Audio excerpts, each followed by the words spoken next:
Hingga 220 personil militer dan 19 kendaraan lapis baja dihancurkan dalam sehari di wilayah Kursk. Angkatan bersenjata Rusia terus menghalau upaya angkatan bersenjata Ukraina untuk menyerang wilayah Rusia. Rekamannya ramai beredar di media sosial Telegram pada Sabtu 17 Agustus 2024. Hal ini yang diketahui tentang situasi di kawasan penyerangan ini adalah unit kelompok pasukan utara menangkis serangan kelompok penyerang dari Brigade Serangan Lintas Udara ke-82 Angkatan Bersenjata Ukraina ke arah Ruski Poresin di wilayah Kursk. Serangan oleh kelompok penyerang Angkatan Bersenjata Ukraina yang didukung oleh 5 kendaraan tempur lapis baja melintas perbatasan negara ke arah Gordevka berhasil digagalkan. Kelompok bergerak musuh yang mencoba menembus jauh ke dalam wilayah Rusia di wilayah 1 km barat Anastasievka dan 1,5 km tenggara Kauchuk dihancurkan. Konsentrasi anggota militer dan perlengkapan 4 brigade Angkatan Bersenjata Ukraina di wilayah Alexandria, Snagos,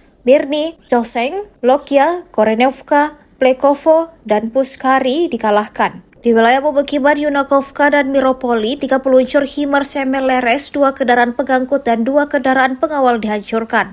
Serangan dilakukan terhadap cadangan Angkatan Bersenjata Ukraina, gudang amunisi dan bahan bakar di wilayah Yurevo, Koten, Vorozhba, Ivolzanka, Zuravka, dan Boyaro Leshasi di wilayah Sumy. Pada siang hari, kerugian Angkatan Bersenjata Ukraina mencapai 220 personil militer dan 19 kendaraan lapis baja, termasuk 4 tank, 8 pengangkut personil lapis baja, dan 7 kendaraan tempur lapis baja, serta 7 mobil. Video tersebut memperlihatkan kerja tempur awak penerbangan tentara helikopter Ka-52 di wilayah Kursk. Mereka menyerang pada peralatan militer lapis baja dan otomotif unit Angkatan Bersenjata Ukraina.